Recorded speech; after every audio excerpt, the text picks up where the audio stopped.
மதுரை மாவட்டம் மேலூர் அருகே அமைய உள்ள சிப்காட் திட்டத்திற்கு எதிர்ப்பு தெரிவித்து கிராம மக்கள் போராட்டத்தில் ஈடுபட்டனர். அங்கு 3 கிராம ஊராட்சிகளில் சுமார் 400 ஏக்கர் பரப்பளவில் சிப்காட் அமைக்க தமிழ்நாடு அரசு ஒப்புதல் வழங்கியுள்ளது. இதனால் தங்கள் விவசாயம் பாதிக்கப்படும் என கூறி மக்கள் போராட்டத்தில் ஈடுபட்டனர்.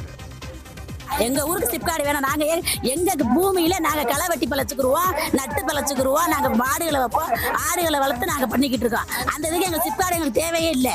அந்த ரசாயனம் கேன்சர்ல இருந்து எல்லா ஒரு வியாதியுமே எங்களுக்கு வருதா. கள்ளக்குறிச்சி மாவட்டம் சடையம்பட்டு அணைக்கட்டு பகுதிக்கு நண்பர்களுடன் குளிக்கச் சென்ற 11ஆம் வகுப்பு மாணவன் புகழேந்தி நீரில் மூழ்கி உயிரிழந்த சம்பவம் அப்பகுதி மக்களை சோகத்தில் ஆழ்த்தியுள்ளது. தீயணைப்புத் துறையினர் சடலத்தை மீட்டு பிரேத பரிசோதனைக்காக கள்ளக்குறிச்சி அரசு மருத்துவக் கல்லூரி மருத்துவமனைக்கு அனுப்பி வைத்தனர். இந்த சம்பவம் தொடர்பாக கச்சிராயபாளையம் காவல்துறையினர் வழக்கு பதிவு செய்து விசாரணை மேற்கொண்டு வருகின்றனர். விருதுநகர் மாவட்டம் ராஜபாளையத்தில் 10 நாட்களுக்கு பிறகு சுமார் 1 மணி நேரம் கனமழை வெளுத்து வாங்கியது. ராஜபாளையத்தில் கடந்த 12ஆம் தேதி மழை பெய்திருந்த நிலையில் நேற்று பகல் முழுவதும் வெயிலின் தாக்கம் அதிகமாக உணரப்பட்டது. இந்நிலையில் மாலை 4 மணி அளவில் திடீரென கருமேகங்கள் சூழ்ந்து பலத்த இடியுடன் கனமழை பெய்தது. ராஜபாளையம் மட்டுமின்றி சேத்தூர், கிருஷ்ணாபுரம், தேவதானம், கோவிலூர், MPK புதுப்பட்டி உள்ளிட்ட பகுதிகளிலும் பெய்த மழை காரணமாக குளு சூழல் நிலவியதால் பொதுமக்கள் மகிழ்ச்சி அடைந்தனர்.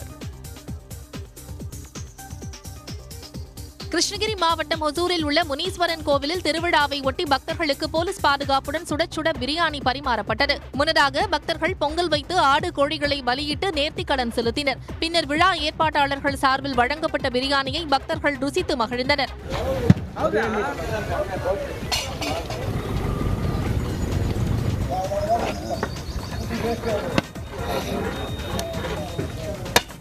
இந்த வருடம் நாங்கள் கிட்டத்தட்ட 1.5 டன் வரைக்கும் நாங்கள் பிரியாணி ரெடி பண்ணிட்டு இருக்கோம்.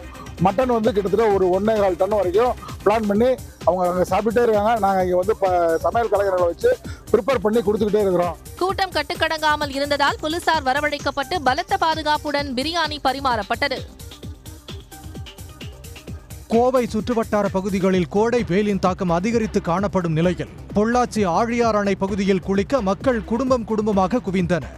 ஆழியாரை அடுத்த கவி அருவி தண்ணீர் இல்லாமல் மூடப்பட்டதால் சுற்றுலா பயணிகள் ஆழியார் அணை பகுதியில் அதிக அளவில் குவிந்தனர். ஆழியார் அணை பூங்காவிற்குள் செல்லும் தண்ணீரில் குழந்தைகள் முதல் பெரியவர்கள் வரை அனைவரும் குளித்து மகிழ்ந்தனர்.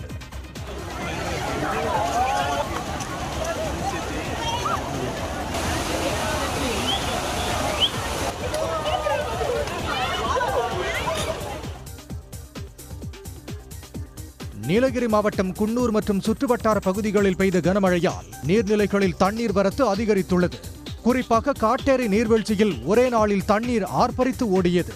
சுமார் 200 அடிகளுக்கு மேல் உள்ள மலையின் மீதிருந்து தண்ணீர் கீழே விழும் காட்சியை சுற்றுலா பயணிகள் கண்டுகளித்து செல்கின்றனர்.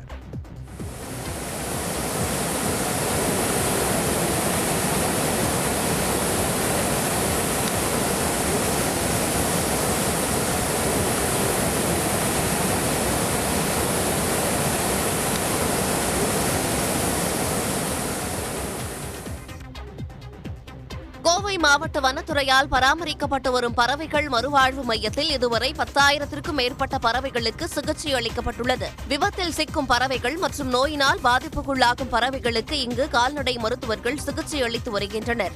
இங்கே பார்த்தீங்கன்னாக்கா நோய் வரக்கூடியது, ஃப்ராக்சர்ஸ், அதுக்குண்டான எக்ஸ்ரேலேருந்து எல்லாமே நம்மளே இங்கே வச்சுருக்கோம். ஸோ அதையும் இங்கே வச்சு ட்ரீட்மெண்ட் கொடுக்குறோம். இதுவரை இந்த பறவைகள் மறுவாழ்வு மையத்தில் மயில்கள், கிளிகள், ஆந்தைகள் உள்ளிட்ட 110 பறவை இனங்கள் மீட்கப்பட்டு சிகிச்சை அளிக்கப்பட்டுள்ளது. திருச்சியில் நடைபெற்ற பாஜக பொதுக்கூட்டத்தில் செய்தியாளர்கள் தாக்கப்பட்டதால் பரபரப்பு ஏற்பட்டது.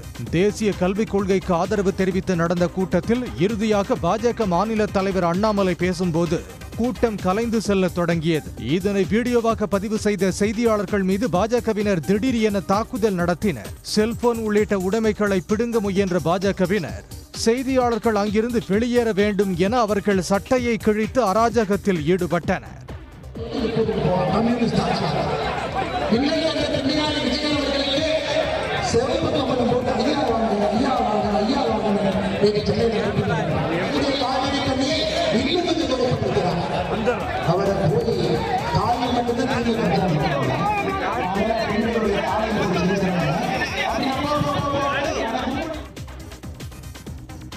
ஆயத்த ஆடைகள் ஆன்லைன் வர்த்தகத்தால் வாழ்வாதாரம் இழந்து தவிப்பதாக தையல் கலைஞர்கள் வேதனை தெரிவித்துள்ளனர். திருச்சி மாவட்டம் மணப்பாறையில் தமிழ்நாடு தையல் கலை தொழிலாளர்கள் முன்னேற்ற சங்கத்தின் மாநில சிறப்பு கூட்டம் நடைபெற்றது. அப்போது தையல் கலைஞர்கள் எதிர்கொள்ளும் பிரச்சினைகள் குறித்து விவாதித்தனர். பின்னர் தமிழ்நாடு அரசு தங்களுக்கு உதவ வேண்டுமென தையல் கலை தொழிலாளர்கள் சங்கம் சார்பில் கோரிக்கை வைக்கப்பட்டது.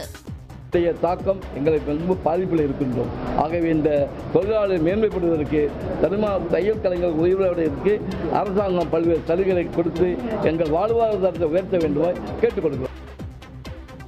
சேலம் மாவட்டம் தலைவாசல் அருகே துர்க்கையம்மன் கோயிலில் நடிகர் ஸ்ரீகாந்த் அம்மனுக்கு அபிஷேகம் செய்து வழிபட்டார். வீரகனூர் அம்மன் நகர் பகுதியில் உள்ள இக்கோயிலில் கடந்த மாதம் குடமுழுக்கு விழா நடைபெற்றது. அதனைத் தொடர்ந்து 48 நாள் மண்டல பூஜை நடைபெற்று வந்த நிலையில் 48ஆம் நாள் மண்டல பூஜையில் நடிகர் ஸ்ரீகாந்த் பங்கேற்றார். பின்னர் அம்மன் சிலைக்கு அபிஷேகம் செய்து வழிபட்டார்.